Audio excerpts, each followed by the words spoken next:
He did not feel at all like going to bed, so he decided to stay up. This would also give him the chance to find out when Miss Burstner would arrive home. Perhaps it would also still be possible, even if a little inappropriate, to have a few words with her. As he lay there by the window, pressing his hands to his tired eyes, he even thought for a moment that he might punish Mrs. Grubach by persuading Miss Burstner to give in her notice at the same time as he would. But he immediately realized that would be shockingly excessive, and there would even be the suspicion that he was moving house because of the incidents of that morning. Nothing would have been more nonsensical, and above all, more pointless and contemptible.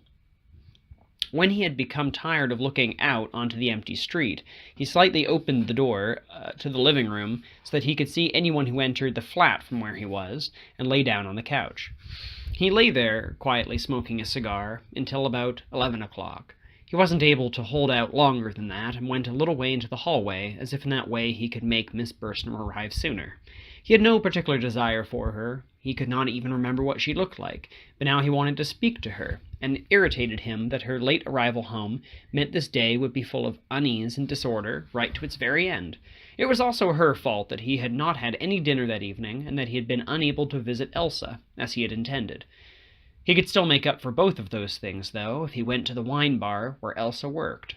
He wanted to do so even later, after the discussion with Miss Burstner. It was already gone 11:30 when someone could be heard in the stairway. Kay, who had been lost in his thoughts in the hallway, walking up and down loudly as if it were his own room, fled behind his door. Miss Burstner had arrived. Shivering, she pulled a silk shawl over her slender shoulders as she locked the door. The next moment she would certainly go into her room, where Kay ought not to intrude in the middle of the night.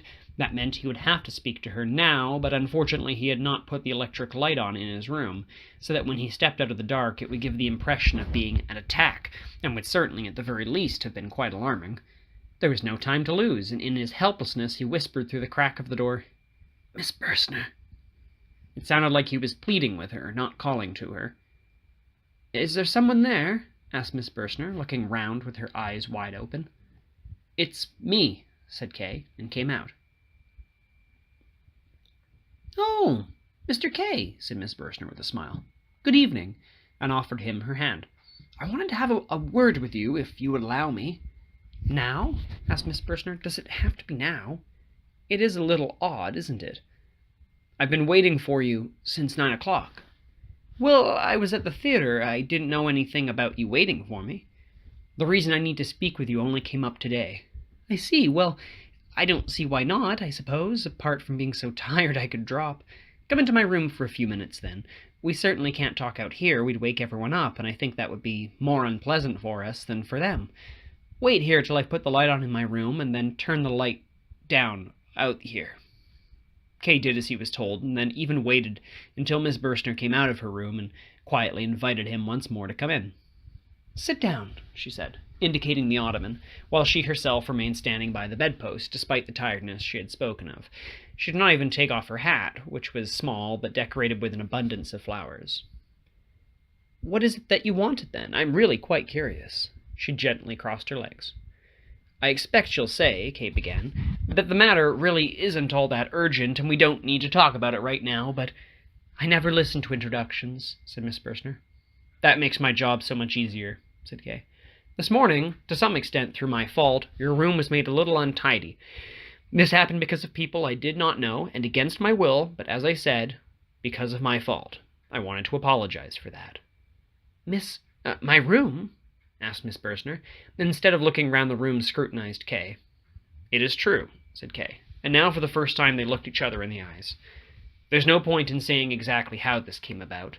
"But that's the interesting thing about it," said Miss Burstner. "No," said Kay. "Well, then," said Miss Burstner, "I don't want to force my way into any secrets. If you insist it's of no interest, I won't insist. I'm quite happy to forgive you for it, as you ask, especially as I can't see anything at all that's been left untidy." With her hand laid flat on her lower hip, she made a tour around the room. At the mat where the photographs were, she stopped.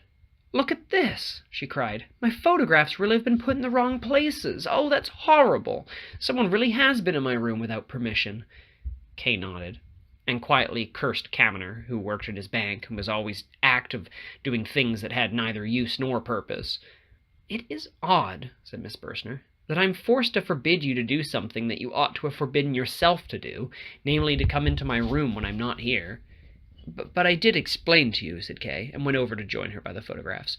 "It wasn't me who interfered with your photographs, but as you don't believe me, I'll have to admit that the investigating committee brought along 3 bank employees with them. One of them must have touched your photographs, and as soon as I get the chance, I'll ask to have him dismissed from the bank.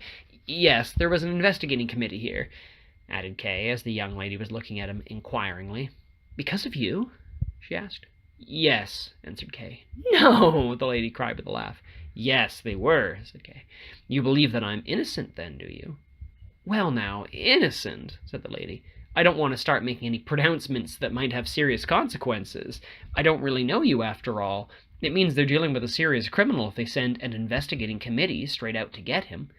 But you are not in custody now. At least I take it you've not escaped from prison, considering that you seem quite calm. So you can't have committed any crime of that sort."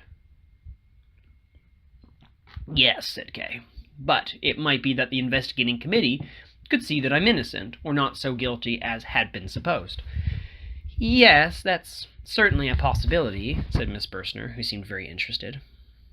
"Listen," said Kay, "you don't have much experience in legal matters." "No, that's true, I don't," said Miss Burstner, "and I've often regretted it, as I'd like to know everything, and I'm very interested in legal matters. There's something peculiarly attractive about the law, isn't there? But I'll certainly be perfecting my knowledge in this area, as next month I start work in a legal office." "Well, that's very good," said Kay. "That means you'll be able to give me some help with my trial." "That could well be," said Miss Burstner. "Why not? I like to make use of what I know." "I mean it quite seriously," said Kay. "Or at least half seriously, as you do. This affair is too petty to call in a lawyer, but I could make use of someone who could give me advice." "Yes, but if I'm to give you advice, I'll have to know what it's all about," said Miss Burstner.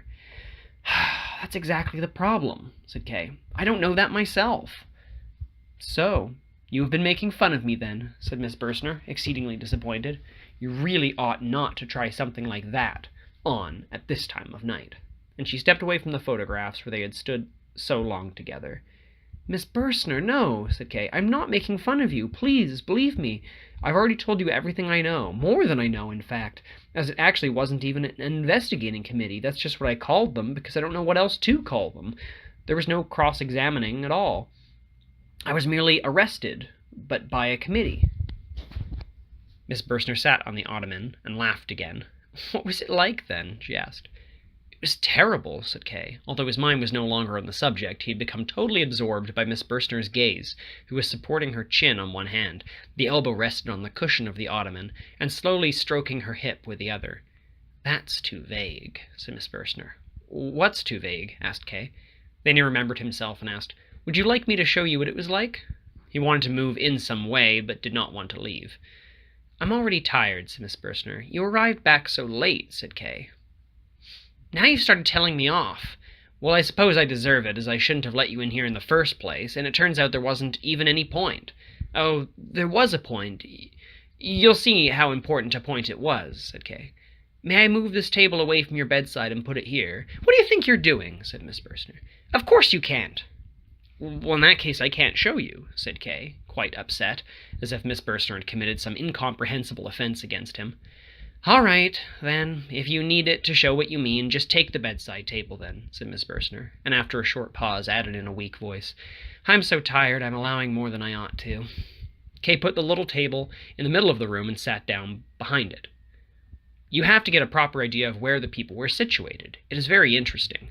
I'm the supervisor. Sitting over there on the chest are 2 policemen. Standing next to the photographs there are 3 young people. Hanging on the handle of the window is a white blouse. I just mentioned that, by the way. And now it begins. Yes, I'm forgetting myself. The most important person of all. So I'm standing here in front of the table. The supervisor is sitting extremely comfortably with his legs crossed and his arm hanging over the backrest here like some layabout. And now it really does begin. The supervisor calls out as if he had to wake me up. In fact, he shouts at me. I'm afraid. If I'm to make it clear to you, I'll have to shout as well, and it's nothing more than my name he shouts out. Miss Burstner, laughing as she listened to him, laid her forefinger on her mouth so that Kay would not shout, but it was too late. Kay was too engrossed in his role and slowly called out, "Joseph Kay." It was not as loud as he had threatened, but nonetheless, once he had suddenly called it out, the cry seemed gradually to spread itself all round the room.